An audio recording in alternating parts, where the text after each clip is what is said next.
Good morning, good afternoon, good and blessed people. This is Kadio back at the Reconstruction Project.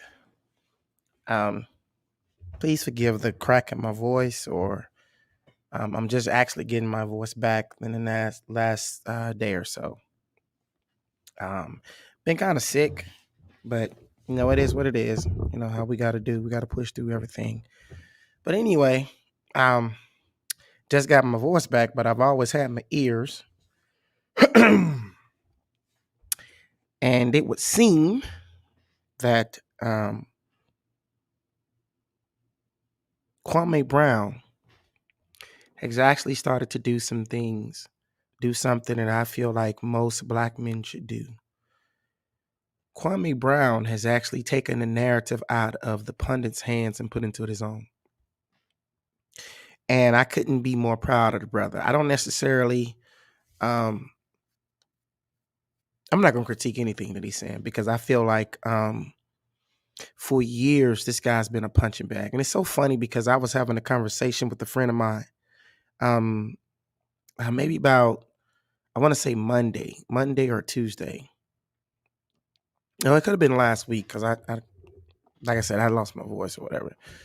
But we were speaking about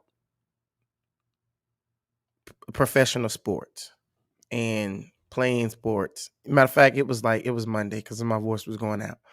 Monday or Tuesday, my voice was going out. And my friend Brandon and I were speaking about professional sports. And I played school ball. And we was talking about how there are levels to this stuff, man. Like there are levels to sports. There's levels to talent. There's levels to it all, man. But we were just speaking about how me personally, I don't call no one in the NBA, NFL, MLB, NHL, playing college. I don't call any of those dudes sorry because they're not. They're not. They're not sorry. Um, in terms of the level of competition, they may not be able to dominate their level of competition at the level of competition at a certain level, but that doesn't mean they're sorry. That doesn't mean they're scrubs. That doesn't mean none of those things. And it's so funny because that's when the whole Kwame stuff started to take off, like a day later or something like that. That me and my friend spoke about it, and so I didn't know because I'm not a huge basketball person. I'm into football. I watch some basketball, but I've always been a football person. So I didn't really know about the, NBA draft and all of those things. And so I went back and started doing research about it. And, they've been speaking pretty bad about this guy, man, for years. Like, and this is from an outside point of view, man, like a person that doesn't have any vested interest in basketball. They've been talking smack about this man for the better part about 20 years, man. I mean, and it's not the criticism is not fair, and it's not. They're not even holding back. I mean, if you had to be an athlete and you had to hear people they're not talking about you can't play in a sense of you can't compete with the cats on your level. They're calling you a bum, scrub. You shouldn't be making money. I mean, that's what Skip Bayless said. Skip Bayless was like, unfortunately, he's making millions. Like, wow. Like, crazy. So I wanted to go back and um, I wanted to just really find out what the hoopla was about, man. And it's just beyond me how people could just just come down hard on someone that is an 18-year-old kid, you know, 18 years old, bust his butt, got drafted number 1 overall into the National Basketball Association. And you call him a bum. Like, I get it. His career didn't pan out like, you know, um, people was expecting he didn't turn into a Kobe, he didn't turn into a Tim Duncan or anything like that. But the man stayed in the league for like 12, 13 years. He made $50 million. Teams kept paying him money over and over again because he had value. He may not have materialized into the athlete what. And personally, I'm just gonna be honest with you. Most of that stuff is luck. You know, you have to be. I don't give a care what your skill set is. You have to be in the right system, and you got to be. Someone has to recognize your skills and be able to cultivate that. And I've heard all kind of stuff about Michael Jordan. I've always heard things about Michael Jordan for years. So when they came out with the documentary, Last Dance, when I watched the documentary, none of that stuff surprised me about Michael Jordan. You know what I'm saying? And you talking about an 18-year-old kid gets beat down, and we all looked up to we all thought Michael Jordan was like the bomb. And you get drafted by Michael Jordan, and he beats you down. Like the person who you look up to the most beat you down. Man, that'll mess your confidence up. And when your confidence is gone, your development is just at a downward spiral. But anywho, there's something else I want to get into pertaining to this situation. So Kwame started to come out. He started to defend himself, which I say kudos. Man, you know, take the narrative back. You know, don't let people paint you in a certain image. But when he started to defend himself, you know, he ain't playing around. Like, it's aggressive. My little Power Rangers text message tone. But it's aggressive. It's aggressive. And to me, it's masculine. Like, it's, no, I'm putting you guys in y'all place finally because I've been letting y'all talk about me for years. And then all of a sudden, that turned into he's violent. And I knew it was coming. I knew it was coming because when a black man speaks and it's in aggression and it's in, you know, full masculinity, it's in like I'm putting my foot down like in an alpha male tone. When black men speak like that, we are violent. They automatically paint us as violent. And I knew it was coming, but I just didn't expect it to come from our own people. So I'm going to play this clip, and then I'm going to come on the other side of, the clip. I just want to play this clip because this is just ridiculous. I'm going to share the screen. Okay. All right, here it goes. I don't know if y'all know, but you could do a little research. Kwame Brown was born in Charleston, South Carolina. I don't think I've ever met Kwame, but I know a lot of his family. His family lived in Moss Corner, South Carolina. His father's name was Willie Brown. I don't know how many kids Willie Brown had. I don't know how many siblings Kwame Brown got, but I went to school with his sister, and I went to school with one of his brothers. Let me tell y'all something. Kwame's father in the 90s, I remember this story.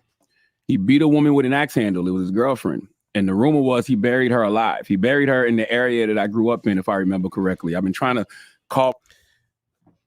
Let me stop it right there for a second. Now we talking about Kwame's father.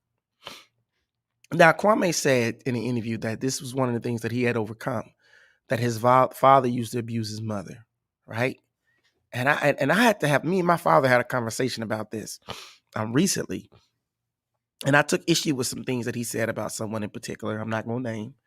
And we had to go at it because I was like, no one's father, I get why we try to make that link, but the word of God says that a father is not responsible for the sins of the son, and the son is not responsible for the sins of the father. That's God's standard.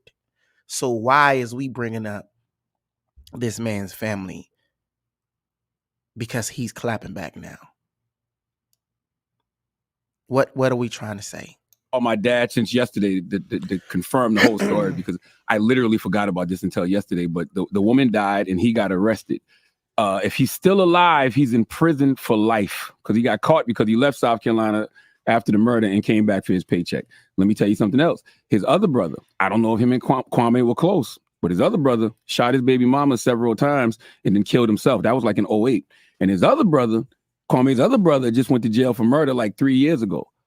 All of this you can Google. I'm saying all that to say, leave Kwame alone. That man has been quiet for 20 years. He don't bother nobody. Clearly all that, all that he's a bust stuff gets to him, and you don't know what people are going through or have been through. But I've seen folks snap for less, and it looks like Kwame is snapping. And if you look at the history of men in his family, you would know his men in his family have a history of snapping. Okay. Let me end it right there. Okay. Now, okay, if we're going to tell people to leave somebody alone, let's tell them to leave them alone for the right reasons. Look, man, y'all are taking shots at somebody. Y'all calling him things that is bothering him. Leave him alone. He's not bothering anyone. Leave him alone, man. But to go on and say, okay, now he's snapping, as though he's the aggressor. And then you bring up his family, you bring up his father, his brothers, talking about how they murdered somebody. For what? Because you're saying that he's being violent. Like he has a violent streak. He has a violent tendency. See, this is the problem when it comes to the African male image. The African American male image. This is the problem. Is that whenever African American men, rightfully so, I'm just saying this, we are excuse me, we are supposed to be punching bags. We are supposed to just take it and take it and take it and take it and take it and just endure and don't say anything. And whenever an African American man starts talking back like, look, I am tired of y'all. You've been messing with me for 20 years. 20 years. 20 years. Y'all been excruciating and dragging and demeaning this man's name. 20 years. You've been spitting on him. And now that he's just fighting back with the same tool that you've been using, media and his words, you're saying that he's violent?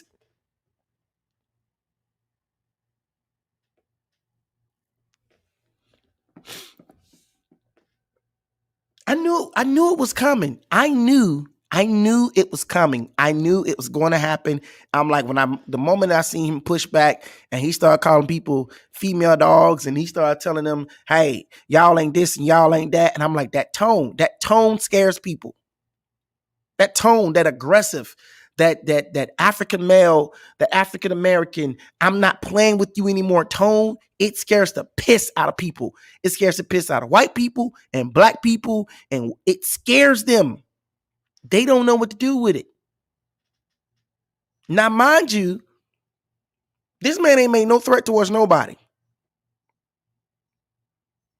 He's not made a threat. He would be foolish to make a threat on social media because the evidence is recorded. He would be foolish to do that. He hasn't made one threat. He hasn't made not one threat. So why are we calling him violent? Now, that's one more thing, one more piece of evidence I want to show you. And then I'm going to get on the other side. I just want to read this to you. Let's go ahead and share this old beautiful screen again.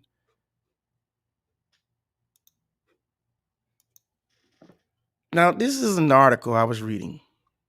There's old Kwame right there. Let's read this article. Now, this is Jamil Hill.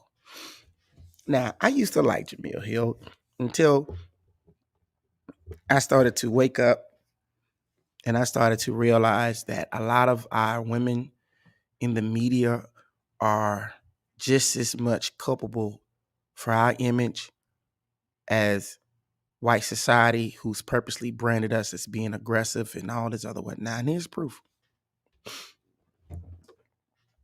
So, headline says, please don't talk about my mama. Jamil Hill draws the ire of an ex-NBA player in a befuddling attack. You can't make this stuff up. So, says former NBA player Kwame Brown has been on social media rampage this week, attacking anyone who ever criticized him for being in a bust in the league.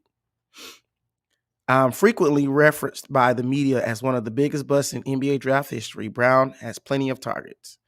Some of those targets in his spiteful, look how it's worded, spiteful rants. It's Skip Bayless, Steven Jackson, Matt Barnes, and Shannon Sharp. Brown even challenged Stephen A. Smith to a fight. So it's spiteful now. Whatever. Attempting to jump off in front of a potential attack, journalists Jamil Hill pleaded with Brown to leave her alone, apologizing for any potential slander she may have sent his way during her media career. But it didn't work the way she hoped. Said Kwame Brown, this is Jamil Hill's her Twitter post, said Kwame Brown got me checking the tape to make sure I ain't said S about him. And if I did, I'm sorry. Please don't talk about my mama. Now, this is what she said. Now, that Kwame is not just doing blind rage. So that didn't bother him. This is what bothered him right here. Kwame Brown today and yesterday. Violence.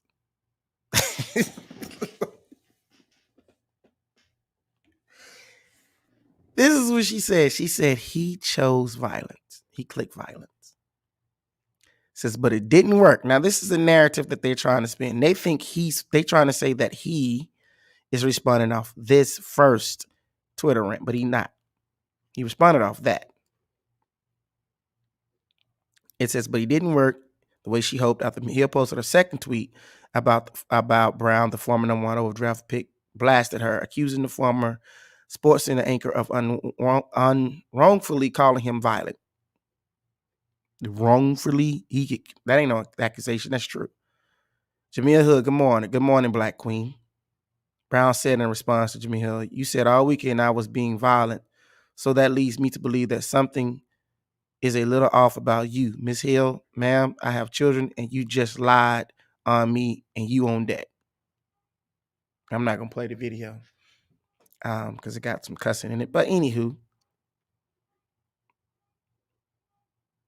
says Brown addressed Hill further on his YouTube channel as he began explaining the term violent as the use of physical force, which it is. And so I'm going to skip past this. She said, Jamil Hill goes and said to Kwame Brown, I said you chose violent. It's an expression from Game of Thrones. I didn't call you violent, please, and thank you. Okay, now I'm going to stop this. Let me go back.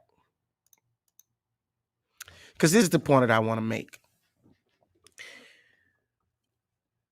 When white people use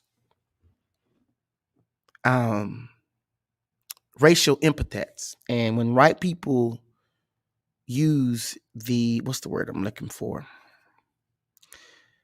Coded language, we get all on them about it. But black people do the exact same thing to their same people. Exact same thing. So you know that there's a negative perception about, and it's false, but there's a negative perception about black men being violent. Why would you put that on your Twitter page? Why would you do it? If you know that there's a negative perception about black men being violent, why would you, on a national syndicated radio show, why would you say, go over this man's supposed family history? Because I don't believe all that's true. But why would you go over his family history as though he's being violent? And then y'all wonder why the policemen shoot black men down who are not doing a thing in the street, just off GP. This is why, because there's a perception that people give off that is false about black men being violent. So a lot of times when these police officers pull black men over, they are already on alert because there's already a preconceived notion about black men being violent. You can't make this stuff up. This is the very reason why I talk to my wife constantly about not remaining in this country, because it ain't the white people that you really have to be worried about. No, white people do stuff and they should be held accountable for the things that they do. But it's the things that black people do to black people. And it's something that no one wants to address. Now, let me put a pin right here. And let me go on to the other part about the black masculinity part, because I want you to take a look. And I want you to take about Kevin Samuels in the past week, maybe week and a half, has been actually having his sexuality questioned by that similar media people. Breakfast Club did it. You have other personalities that's out there questioning this man's sexuality because He presents himself in the most non-threatening way. Kevin Samuels does this. But you question if he's gay. So you already discredit his masculinity. So black men can't present themselves in a non-threatening manner. You're going to question his sexuality. Straight black men, the only acceptable, it seems to me, form of a black man, of a way that a black man can present himself is as a homosexual man. That's really it. Because that's accepted. That's put on radios. That's put on TV shows. That's put out there. The effeminate black men. A black man is the only way that you're going to get any shine as a black man. But a straight black man, whether you're a docile or whether you are more rough edged and hard knock, your masculinity gets questioned.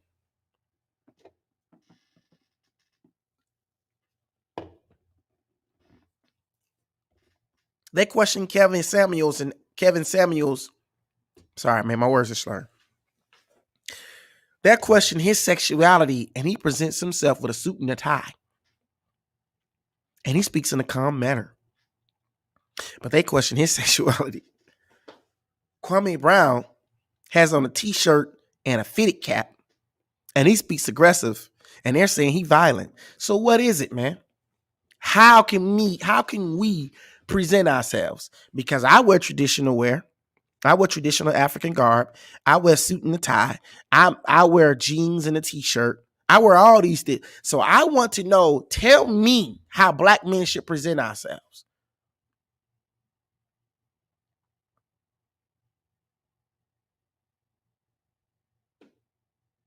Kwame's violent because he's checking you guys in an aggressive manner. Look at all the bull crap y'all done said about this man. And he has children that has to listen to people down and talk nasty towards his father. Why don't you think that would make a man mad?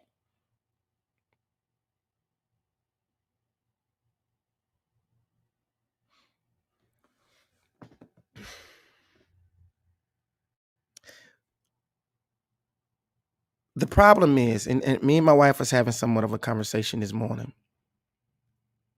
This is why black men have checked out of Western society. This is why straight African American men don't want to have nothing to do with our society anymore. It's because when we be ourselves, whether we are a laid back, suave, distinguished gentleman, or whether we are an aggressive, get our hands dirty, speak in a stern manner type of gentleman, it doesn't really matter. We're not accepted. We are expected to just take shots after shots after shots and be okay with it. We are expected for someone to keep killing us in the street and to be okay with it. We shouldn't get mad about it. We expected people to keep dogging our name and just be okay with it and don't get mad about it. We expected to have our sexuality questioned because we want our woman to be more cooperative and not say nothing and be mad about it. So what is it? This is why I say out to all my African American men, straight African American men out there, man, check out of that system. Playing your exit. If America hates you so much, let's find out what America is going to be like without you being in it. And with that being said, I'm bringing this to a close. Thank you for tuning in, and shalom.